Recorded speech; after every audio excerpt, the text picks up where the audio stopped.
So, how to prepare for a bull run? What do you need?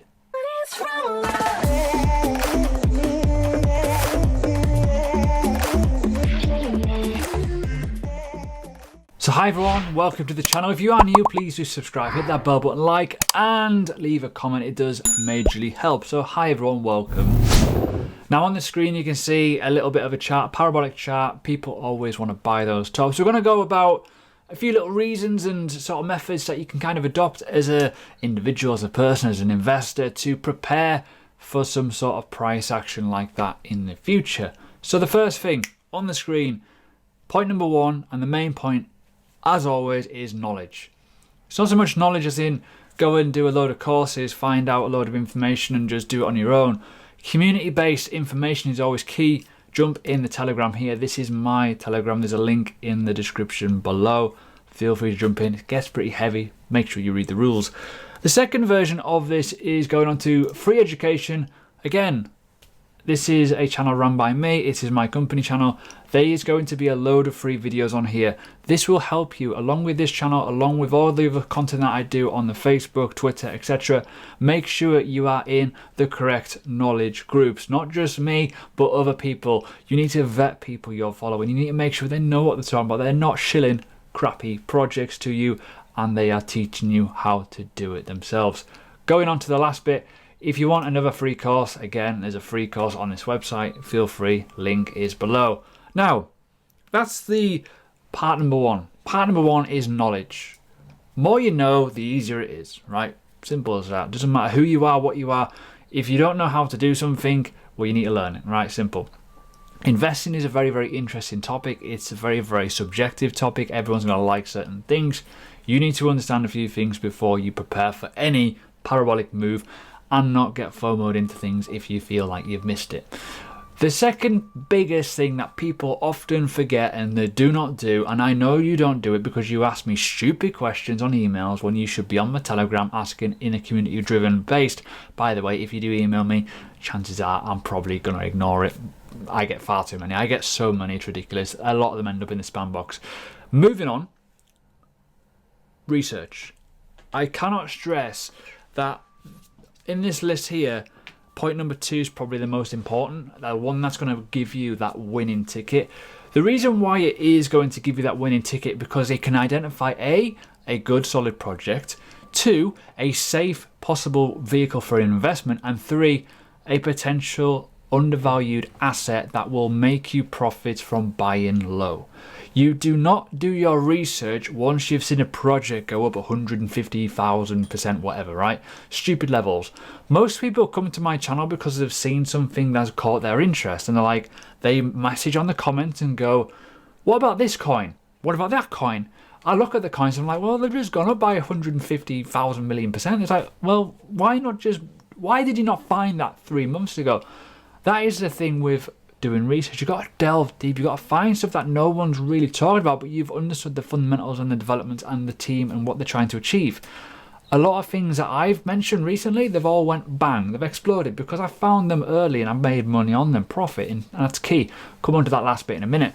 But if you're brand new and you do not have a clue, and you're on Reddit, you're on Twitter, you're on Telegram, whatever, and people talk about a coin, you then need to go onto the likes of CoinMarketCap or CoinGecko and you need to do your 5 and 20s basically, your simple short-term checks, long-term checks, do your research. And I mean go balls deep, like proper deep, go rummaging, literally. I want you to find all the dirt. I want you to freaking go through everything methodically. Imagine you're searching a room and you're going from one place all the way around the room and you're finding everything. And I mean everything, right? Literally. So let's look at, I don't know, Celsius. I don't endorse this at all, by the way, as an investment vehicle. But I've often said publicly, not a fan of Celsius. But I've got my reasons. Everyone's different. But you got to then find out why you do not like, if you like a coin and I don't, that's fine, right?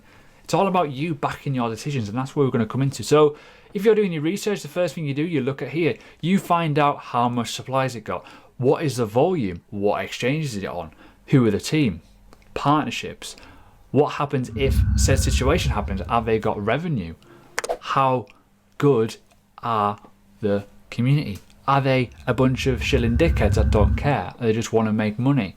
There's people that back projects that breathe it, live it, know and educate others on it in a correct manner.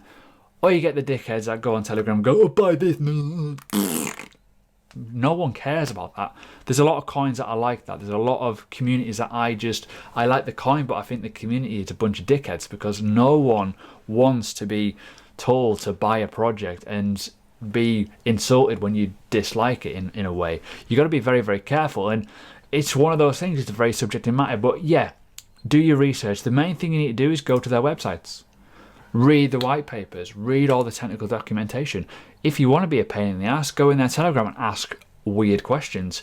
If you get banned from a Telegram group or a Discord group for asking a genuine question that you're struggling to understand, that is the biggest red flag you can ever find. That is important. If you do not understand something and why a certain asset works and they are not willing to explain or point you in the right direction of documentation that highlights it, bin it. Literally bin it. Moving on to the third point. So we've got obviously knowledge, research, the best thing ever. You need, honestly, the amount of people that do not have this is staggering. So an emergency fund is where you've got money that is secondary to everything. What you need to understand in life is you've got an income, you then have an emergency fund in case shit goes wrong, and then you have your investment capital. So even though I'm saying emergency fund, you don't put your emergency fund in here. You need an emergency fund, and then when you've got that and you've got a living income and you're fine and dandy, you have got investment capital. Simple as that. Money you can afford to lose. And when I say that, I know when people go, yeah, I got money I can afford to lose, chances are they don't have an emergency fund, right? That's simple. You've got to have some money. Now, as everything, subjective. It's up to you how much you want to have. If you want a couple of thousand just in case your boiler breaks, or if I don't know, if something majorly goes wrong with your car, or you lose your job and you got so many months so you can like live and survive. The worst situation that you need to be in, and the worst situation genuinely is, and I know people that's been in this situation, is having crypto in 2018 or 2017, loads of it, and then losing their job and they've got to sell their crypto before gains are realised. If you do the hard work now, research, and then you've got the money to play with, that's fine. But if you don't, and you've got to then sell your crypto before gains are realised, you're going to end up basically really upset and probably cry. And emergency funds are important. If you can then put away money and you can literally, instead of spending it on posh steaks or posh restaurants and trying to look cool because, oh, I'm on Twitter, and you're not investing that money, well, you're probably going to lose in a long time. That is one preparation that you need. Money you can invest in correct projects and knowing what you're doing. Starting to come as a nice little half circle right now. But let's complete the circle, shall we? Moving on to the next part. And again, we're going to go back in time a little bit. When you've bought said coin, you've bought them, you've got your portfolio.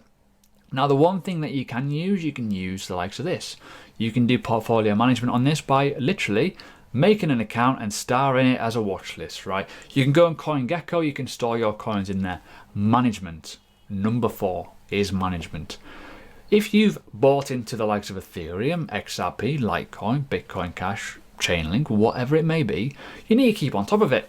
If, for example, tomorrow the CEO of Chainlink vanishes and a load of coins disappear with it, would you like to keep hold of it? Probably not. You probably go, ooh, that's a bit worrying. Depending on when you bought and all kinds of stuff like that, you will be very, very conscious of your investment. It's like in the stock market. If Tesla, for example, imagine if, right, on the motorway tomorrow, all of their auto correctional devices in the cars that work, I don't know what the real term is, but I've just made that bit up, but you know that they drive themselves, right? If there was a load of glitches and there was a little few accidents here and there, you'd imagine people will be panicking and they'll sell. You need to understand what is wrong and what is right with the technology before you invest. And by the way, in any investment, current live events will affect it. So for example, tomorrow, if Ethereum gets hacked, well, guess what? The price is going to go down. The likes of XRP, if, for example, they courts go against them and there's a lawsuit against them for being a security or whatever, it'll go against them in the price. You got to keep your eyes on it. A lot of people message me and go, I want to buy and hold for 10 years and just ignore it. Don't ignore it, please do not ignore it. Why? A lot of coins do swaps, mainnet swaps. So for example, Polkadot is a great example of this. It's just came on the market. It is its own entity. But Polkadot could be a narrative native token for a lot of coins that were on Ethereum. If a coin from Ethereum then swaps over to the Polkadot ecosystem, you've got to put it in a place for it to do a token swap. The likewise with VeChain, the likewise with Zilliqa back in the day, the likewise with Cardano, EOS, Tron. They were all ERC20 tokens. They are now on their own blockchain. You have to move it to a place to get a swap. If you didn't, you've lost your tokens simply. If after about how many months or years surpass, they get lost. So you've got to keep on top of it. You've really got to keep on top of it. Another thing you've got to keep on management is your ledger, your Trezor, whatever hard wallet. They need updates every now and again. You need to update it. If you've got the wrong firmware on, somewhere in the way, there may be a glitch and you may well find it harder to access. You've got to keep on top of your investment and understand where they are, why you've got them, and ultimately, are they still doing okay? And the last one, the most important thing in life is to enjoy it, is to enjoy any sort of profit that you may well get. If this does mean going onto the Lamborghini website and having a little look at your future car, well, go for it. I'm not going to stop you. But the biggest stopping factor of preparing for a bull run is realizing all the hard work you've done in the previous 4 steps. For example, getting the knowledge, doing the research, right? Simple. Having the funds you can afford to lose, managing it all throughout that period of time, and then finally, you don't want to fall on that last little hurdle, that last loop, which is profit taking. That doesn't mean go and buy a Lambo. That just means taking some money out and enjoying your life. Whether that is going for nice meals, putting it away for future investments, just enjoy it. Now, it's very, very subjective, all these 5, I know. But the biggest thing that people forget to do is this. Not buy a Lambo, obviously, I'm just doing that for effect. But my point is, people will be willing to put blood, sweat and tears, but then realise that they cannot take profits or they're too scared to. If you put in, say, $1,000 into a coin and you've all of a sudden got 20,000 in a matter of a year or two because it's done a 20x, take some profit, man. Honestly, nothing goes up forever. Trust me on this. I've been burnt in the past with that mindset. If you've got money and it's given to you by the markets, be grateful. Take it, enjoy it, and use it. No one goes broke taking profits, you know. If you've got profit, you can use it to make even more. Enjoy.